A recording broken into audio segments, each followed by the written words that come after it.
Yeah. We trained that morning, and I said, come to Craig David, because we're like, train hard, party hard. And then we partied hard. We did. It was a very good day. And then I couldn't get rid of you since. And then now we're here. And here we are. We are. She's a roller coaster. Oh, she's so sick. I'm burning up inside, but I can feel no pain. I won't try to stop her. She can't be tamed. I'm so in love with her. I fall and try again. Get up and try again. Okay, so one of the main reasons I wanted you on today is because you, as I said a minute ago, you are not an influencer, but you have a large following of individuals who all actively engage with you over social media. But you are, from my perspective, one of the main social media people, fitness people, influencers, whatever you want to call them, who has managed to build a following without selling themselves out. Do you think that's fair to say? Thank you. Yeah, No, I liked, it's a and that's compliment. it's something I've always really it's something that, it was one of my values that I had to always stay like morally, like I had to always be happy with my decisions, and I've turned down money in, knowing that it wasn't the right thing to do. Like I value my followers' opinion of me a lot, or I value that the fact that they follow me and they interact, so that when I do, like if I do recommend something, I have a lot of You have trust. to have your own belief in it. Yeah, and then people trust me because of always doing that. Yeah. So, and I think I've made the right decision in terms of business so many times that I know not to go chasing money. Yeah. I know that, like, just follow your morals and it'll all work out. Yeah, it's a bit of a funny one, isn't it? Because to get to a certain level on Instagram, YouTube, whatever it is, you need like a certain few qualities. And normally it either centers around education, entertainment, or being physically attractive. Yeah, Now, I have none of those things. Well, no, but you do. But the main point is that a lot of people come into this realm of social media with a massive following, but they generally fall under the realm of like entertaining or aesthetically pleasing, which often doesn't mean they have the ability to do business. Yeah. Which means they then seek to make money through their Instagram following. Yeah. And then this kind of creates a lot of problems. And a lot of problems that kind of lead into where this conversation will go, and like some of the issues that we have in the fitness industry. But like you've just managed to do it in a really balanced way. Yeah. Keep it all very like I suppose I did grow a lot because of aesthetics originally. Like it was my transformation, which I have reversed. But it was that's the thing with Instagram. Like I was growing because people were seeing me getting really lean, I was getting abs, and people were like, "How are you doing that?" And and I wasn't saying I wasn't going running, or I wasn't dieting. It was back when people didn't really understand, flexible dieting or anything. Yeah. So people didn't understand how I was getting lean and shredded by just like lifting weights and eating Nutella. So like that's how I grew initially, and it was very aesthetic. But I think the reason that people stayed, and like I still now, I'm kind of like, why? If people come up to me and now they're like, "I love what you do," I'm like, "What do I do? I just train every day and post about it and go out drinking a lot." And well, take a step back then, because you mentioned a minute ago how you've reversed everything that you originally set out doing. But from my perspective, like I went sifting through your social media just because of this podcast. I mean, it's natural. Yes, of course. To see where you were when you first set out, because like I've seen you put a few before and after photos up of like before and afters when you were absolutely shredded and like you looked like very, very slim compared to how you are now. And then you've done before and afters where you put pictures up when you were like just completely like you obviously I'm trying to find the polite term, but like you obviously didn't exercise or you didn't prioritize your health. So like I actually did. I just never had. I never really did weight. I never did weight training. Fair enough. Like I was a cardio one. Yeah. So but then I would like eat, just eat and run. Yeah. And do cardio, and it just didn't. Anyway, it didn't really work. And then I But, discovered like, weight training, and that's when I actually got into started looking like an athlete. But from my perspective, you're probably the happiest. Like I'm like, it's just not really my position to say this because I've only known you for like 4 months, not 6 months. But like, you seem to be the happiest now compared to like all these different stages that you've been on. And I think that's a really I'll let you talk about that. But I think that's a really important point because so many people aspire to certain things and how people look on social media and whatever it is.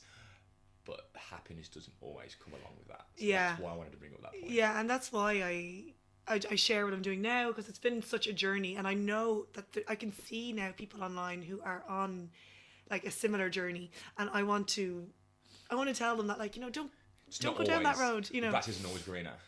Yeah, and like, you know, and like obviously I train people online and I help women get in shape, but I see it more that I help people with their frustrations with their training and nutrition. It's not, you know, so that take someone like myself who used to just do loads of cardio and diet, and it's just not working and they're getting frustrated. Like, they're the people I like to help.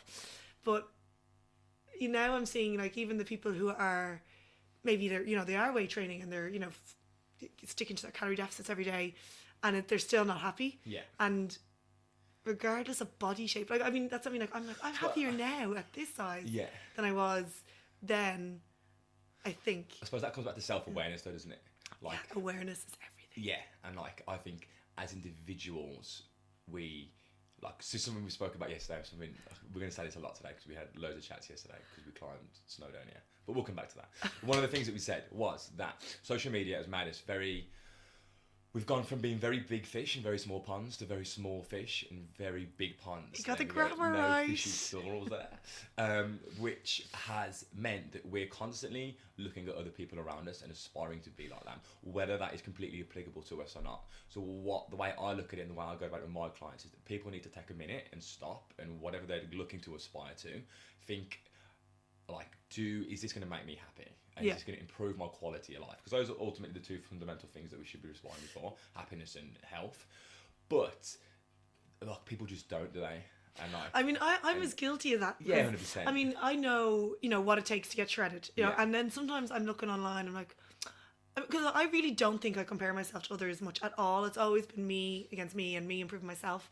But sometimes I do look at girls online, I'm like, oh, like, maybe I should get shredded. You know, like, or like, kind of maybe, you know, like, I know how to get like that. Or not even shredded, but you know the way I'm kind of even, I'm like, oh, maybe I'll do a cut, you know. And then I'm like, but I'm so aware of what is involved and what I'm saying no to. And then I'm so clear on my own values that I know that I'm not willing to, you know, not go on holidays 5 times this summer because I want to be a bit leaner for my birthday at the end of the summer. And that just comes, like, I'm aware of what's involved, and that's a good. But I don't think people see, like, they see bodies and they don't see what's involved in 100%. They just see like what's on the surface. They don't see the endless hours it's gone into it. Yeah. That's a good point. Then, do you think that people, even if if someone wants to do something for the purpose of not regretting it, because regret is obviously a very detrimental thing in the long run as well, do you think people should just go and do it anyway so they've got the experience? Do you know what I mean? Because, like, it's all good when us telling people to not go and do that, but then they've never had that experience of doing that and having that light bulb moment at the end and go, actually, it wasn't that great after all. I know, I nearly feel like I'm trying to save people from that. But saying that, like, honestly, I've always been really happy along the journey, and like, getting in shape was one of the best feelings ever. It wasn't like, I didn't feel like I was really. No, I don't mean in shape for competition. I mean, like, just when I started on this fitness journey and set up my. What would you quantify as being in shape?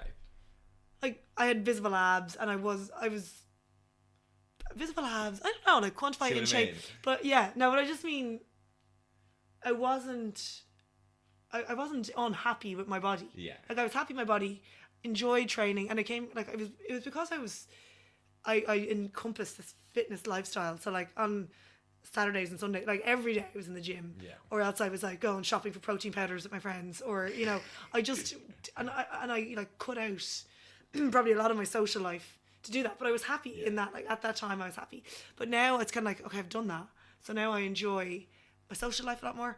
What was my point? I'm gonna get onto this a lot. And a tangent. Yeah, no, so what is in shape, or like, I was happy the whole way along the journey, so it was never. I do think that people can get in shape and enjoy it. Yeah. So I wouldn't warn people off it. I would just. Oh yeah, that's what you're saying. Yeah. But I think it's important for people to understand that like the pathways that we lead ourselves down to aspire to be like other people isn't always the happiest pathways for us. Yeah. We should do what we truly want to do for ourselves, not just because I've seen Siobhan on Instagram and she's so happy and I want to be like her. Yeah. Like, we should go, what actually makes Siobhan happy? Will that make me happy as well? Yeah. Does that make sense? Yeah, and that's something, another thing that I always, because I'm always talking about, you know, living life with a purpose, or just, you know, following your dreams and but I do this, but like I'm putting up a picture of me in a bikini in Thailand, and I'm not trying to tell everyone to quit their job and go live on a beach. Yeah. You know, I'm saying, you're in control kind of thing. yeah, like, you know, to do something today that makes you feel like you're living a bit more. Even if that's getting up 20 minutes earlier to just read a book before work, or, you know, to leave work a little bit early, spend time with your kids more so than just surviving day to day rather than, you know, live, or I don't know. Like it's a hard one because you can't just put out something online trying to inspire everyone because everyone's in different positions. Everyone's going to have different contexts behind. I mean, I try and put my own context, but everyone's going to have their own beliefs and they'll take that message whatever way. I think it's like this is the way I go about it with my clients. I have like a 4-step process with some of my guys, and what I find is that people they're at like stage 1 of their fitness health journey, whatever you want to call it, and all they're already thinking about is looking good in the mirror. But I think there's so many like hurdles before that, and like that should effectively be priorities. Like looking good in the mirror shouldn't be the priority. Like not getting ill should be the priority, or being able to walk up the stairs should be the priority.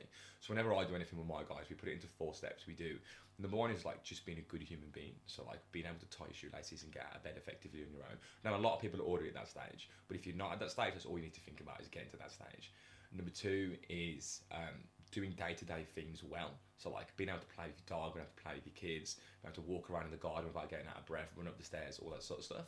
Then number 3 is now we're effectively like allowed to look at yourself in the gym environment, and it's all about improving your performance, getting a little bit fitter, etc., etc. Then number 4 is how you can look in the mirror, but the point of that is that there's like a list of priorities, and I think that everybody always kind of skips the priority number 4 as opposed to 1, 2, and 3. But the reality is, if you nail 1, 2, and 3 anyway, you're probably going to look how you want to look anyway, without putting so much time and energy into looking good in the mirror. Yeah, and it was only after my show when I started, like, I was so obsessed with what I looked like after that, and you know, nothing else was like I didn't even like my stage 1, 2, and 3 was. Like I wasn't even enjoying my training because my stage 4 I was going backwards essentially, so it was all over the place. But then it was only when I was like, right, I give up. I just don't care anymore. I was just at my wit's end, and I was like, I'm just gonna train. Like I started CrossFit then, and by just looking after. Why did you start CrossFit? Why? Yeah. Because I was in Thailand and it was a class on, and I don't know. I think I was dragged, like kicking and screaming. Fair enough. And what did you think? I really liked it. I had to go to bed for like 4 hours after. And what was your perception of CrossFit before that class? I thought it was. I would have said like in my head I just thought everyone should be training for hypertrophy when I thought that you know the goal for for me and for a lot of my clients is just aesthetics. So I was like, why would I even go and do that when you could just train for hypertrophy and do it correctly and not hurt yourself? And then I think everyone has different perceptions of CrossFit. They think like dangerous, or I was looking at workouts going, yeah, I could do that. You know, like a 25 kilo shoulder press, yeah, grand. And then you try and do that after doing 30 burpees, and you're like, oh, it's real humbling. So then it just became more about training for me. I learned that like I was training to train and not training for what I look like. But then I naturally then started kind of eating to train, or to fuel myself to train, or like basically it all just. I ended up looking good again. Yeah. You know, or else even I perceived myself to look good again. Yeah.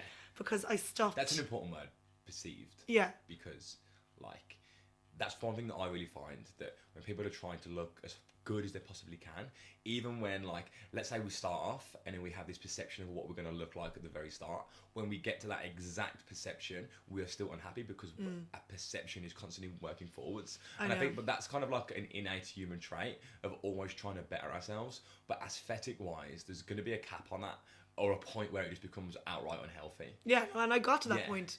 Yeah. And then but I always use, it's interesting, like I talk to clients and, you know, people who want to look, or they want to be a certain size, they want to do this, and they think that that's going to be an end point, but I'm always like, it's the process. Like I know a girl, she's amazing, she's lost like 100 pounds, and seeing her confidence, like she absolutely loves herself, and in a great way, you know, like she is like wearing makeup, like just where she was a very much like a kind of a depressed person, and now she's just really just a different human, but and you know, like, but I'd say if a lot of people, I mean, she still has weight to lose, but she's really enjoying it, and her confidence now, like she feels amazing. Where I just mean that some people would see that as a starting point, and then they want to lose weight, you know. And or even now, like I know of people who are a lot smaller than me who are just like sad that they're not leaner. And I find that really upset. I'm like, I'd rather be my size and be bigger and be content with where I am than be smaller and want to be smaller. But it all comes back to happiness, doesn't it? Yes. And like, it's got to find what makes you happy. Like, and another point, like you spoke a bit about your friend who lost 100 pounds and like she got confidence and blah blah blah. So like the spillover effects of exercise and you being in a positive place with exercise is kind of really profound. But then that comes back to the problem is when you're in an aesthetically driven place, you often don't get those spillover effects that you get from being in a healthy place because it's taking away from like those healthy habits. Does that make sense? Yeah, like I mean, the amount of I think one thing that everyone kind of really overlooks that when you're like in a calorie deficit, you're basically deficient in so many things. Like you're basically starving your body. Yeah. And I mean, starving might be an extreme word, but you know, you're deficient in a lot of things. So I've found this I feel like I've found this, but by, you know, ignoring numbers eventually, and not ignoring numbers, I'm still very aware of, like, you know, if you count macros for 5 years, you're going to know stuff. But I think by listening more to my body and feeding it more, I have to train better and just feeling better all around. You know, like I make decisions more based on health rather than calories. Yeah. No, I'm still very aware of everything. Yeah. We should play a drinking game, like the amount of times we say aware or context in this podcast. Just take a shot. A shot of protein. I think context is our new favourite word. Yeah. But yeah, so I think aesthetics and health are not. I mean, they can be interlinked to a point, but then I think bodybuilding competitions, that's when you go way past it. Yeah. And I was aware of that when I did it. Like I was like, this is not me. I'm not pretending to be healthy. Like this is a competition. Yeah. This is a goal. And I nailed it and I was delighted. Yeah. And I think I did glamorize a competition prep a lot because I did it so well. But then afterwards is when it just got really difficult. It went bad. Then it was like, okay, what am I training for now? Because you lose your purpose, don't you?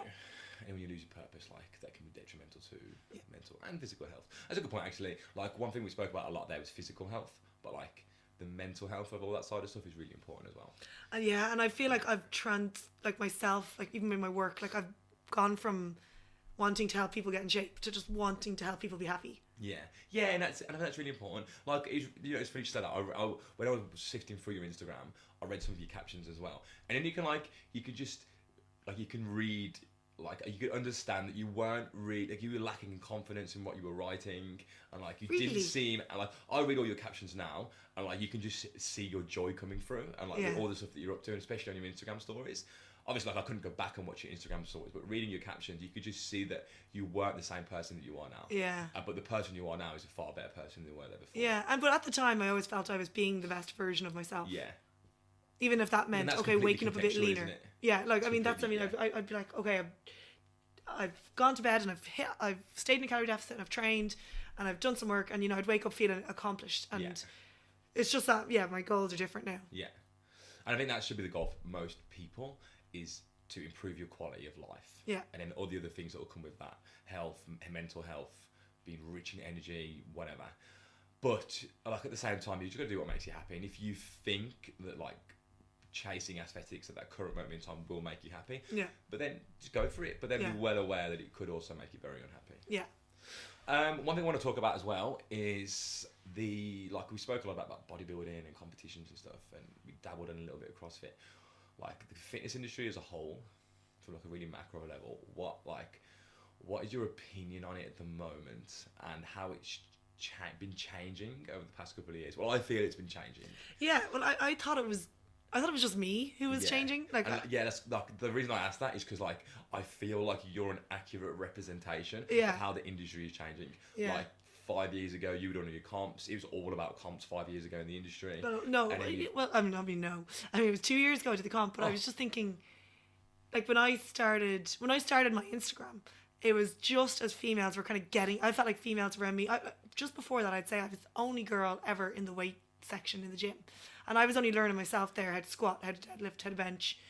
And I feel like I started my Instagram just as all the females were getting into weight training. Yeah. You know, they were kind of like that, so I think I grew with that. I rode that wave well. And also Instagram was only starting then, so it's kind of like there wasn't that many fish in the pond at the time. So and then I discovered that, you know, you can, because I spent my whole teenage years growing up just wanting to be skinny, you know, wanting to be, like I told you, I did a cereal diet, like I've done every diet. So I felt like when I discovered weight training and flexible dieting, I was like, cracked it. I actually was like, I can't believe, and I just wanted to help everyone else who was like me. So that, like, I taught everyone who just wanted to be skinny. I was like, here you go, guys. Well, not to be skinny. And then I realized, you know, how strong is the new skinny and all the cliches.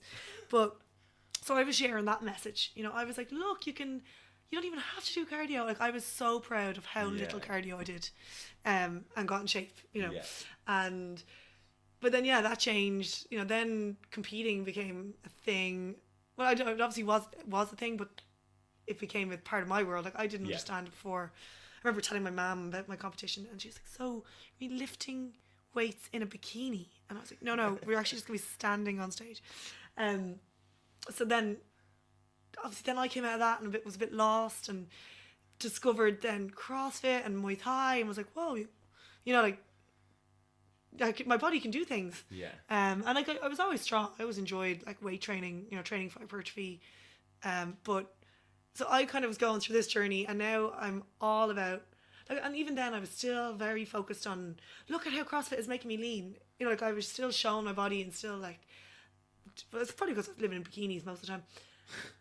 But then, I don't know, something changed. And I thought it was because they tell you when you turn 30 that, like, everything changes. And I think mostly because I turned 30. But turns out the whole fitness industry is going the same way. It's not just me.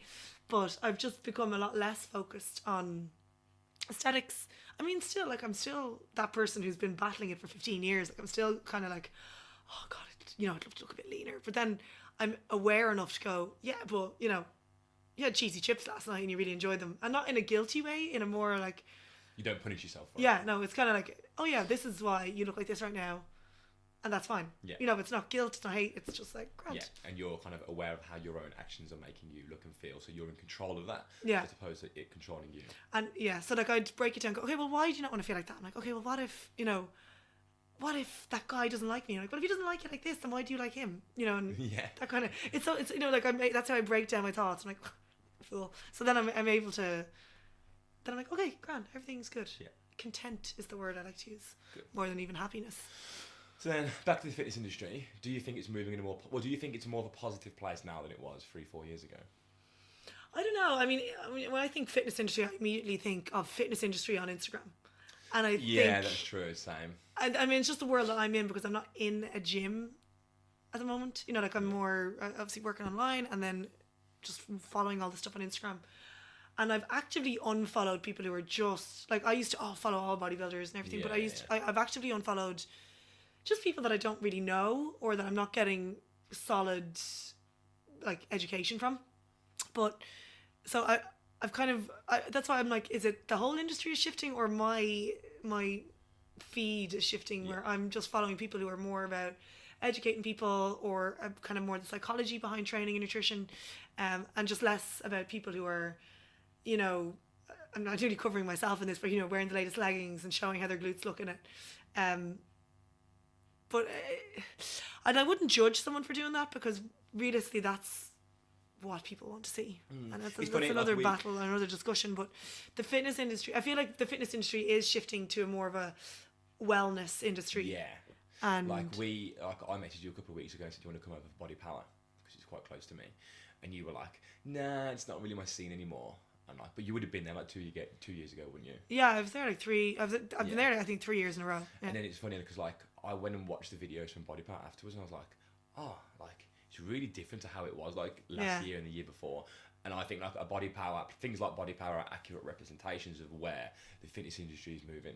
And like for me personally, I think it's moving in more of a positive place. And even on Instagram, like you got all the kind of the guys now who are coming out, who are all evidence-based and they have to have stuff to back it up before they will verbalise it to the public. Yeah. And having more of a duty of care over the people that they educate, which I think is really important. Yeah. Like, I do think it's moving in more of a positive place. Yeah. And like, and the emphasis on now on like, as fitness and health as a pinnacle cornerstone of what exercise should be centered around, as opposed to aesthetics. I know, like I used to, like my username was Fitness for like 5 years, Yeah. and I used to be terrified that I'd be invited to like fitness class or something, because I was like, I don't do cardio, like, and you know, I was like, why am I called fitness? And I was like, yeah, no, fitness can be, you know, bodybuilding, you know, that was like, I didn't feel like I was being dishonest in any way, but it's funny now that I actually am fit, like I'm the fittest I've ever been. I don't look as fit as I used to, but I'm definitely, I know you're probably doubting me here, but I am fit. But you know, like now I've changed just my username, like because I feel like even being a fitness Instagrammer is almost like a bad way of looking at it, or you know, like it has connotations to it that you're just going to be someone who wants to share pictures of their abs and in bikini. I think I'm trying to find it on my computer now, but it's not loading. But I think the original definition of fitness was an organism's ability to meet the demands of its environment and reproduce. Ooh. Interesting fact. Yes. An organism's Gosh, I never ability knew. to meet the demands of its environment and reproduce. So, and then that's how, like, I think the transference of fitness has come into exercise, because we as human beings are using a tool to improve our fitness, our ability to meet the demands of our environment, but is looking really good in the mirror, meeting the demands of our environment. Or is it helping you reproduce? Yeah, and that's a good point. Like, that's a different road we can go down, where, you know, you get to that level of aesthetics, like, you lose that ability to a certain degree. Yeah. But, yeah, no, I mean, for example, climbing the mountain yesterday, like, I was like, I'm so glad I've trained so much to be able to climb a mountain, you know, like, and to be able to enjoy it and not die halfway up. Yeah. Well, only a little bit dead. Yeah. But what's my point? But it's just important that I think that people understand that, like, we have this tool that is exercise, and that we can use it how we see fit, and like, it's completely up to us how we use it. But I think, like, it's important that we understand, like, what we're doing with that tool. Yeah. And I think a lot of people don't understand, and they just follow the pathway of other people. I know. And you need to think of like your long-term health, like as an old person, you know, you want to be able to like use your hips and. Did you see the Ronnie Coleman documentary? No. So, I mean, you know Ronnie, the old bodybuilder. He's absolutely in bits. Yeah. He's walking around in bodybuilders Zimmer are frame. ruined. Yeah. Yeah, and don't get Even me wrong. I feel things like you know, like we were saying, like I have like interior rotating. And I was like, that's from just doing years of like bench pressing and shoulder pressing and without looking at externally rotating ever. Yeah, and like people like paint CrossFit with this brush of injuries and blah blah blah. Everyone's gonna get injured if you go and do CrossFit. I've been doing a little bit of CrossFit now for a while. I'm the most mobile I've ever been because I've had to take care of the recovery side of things to allow me to do certain things. Like, it's forced me to do it, whereas bodybuilding never did that for me. No. And I'm probably the most injury free I've ever been. And it's, I think the fitness industry as a whole is moving in the right place. Yeah. But yeah.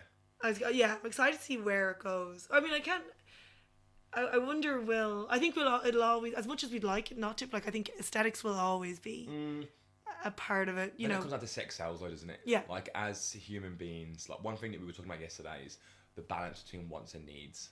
And I think as a human being, we are always going to want to look good in the mirror, because we know that that's kind of what's going to help us, like, meet new people and reproduce and all that sort of stuff. However you want to terminology it, like, that's what it comes down to. That's like an innate human trait. So we are always going to want to look better to fulfill that requirement. But we also have a need of being happy, having a high quality of life. Yeah, like the amount of people that come to you and they, you know, want to look lean. And I'm like, okay, but you're not sleeping. Yeah, exactly. You know, like, let's look at sleeping first. Yeah. That's when it comes to, like, crossing those first priorities. Yeah. Like, you can, if you really want to, you can look absolutely amazing, but don't do it at the detriment of, like, other pinnacle parts of your life. Yeah. Makes sense? Yes. Cool. Right, Siobhan has got to rush off and get a flight, so we're going to wrap it up there. We will be doing a few more of these podcasts, though. Definitely. We will be crossing paths very shortly in the future. Thank you very much. Thanks for having me. You're very welcome. See you later.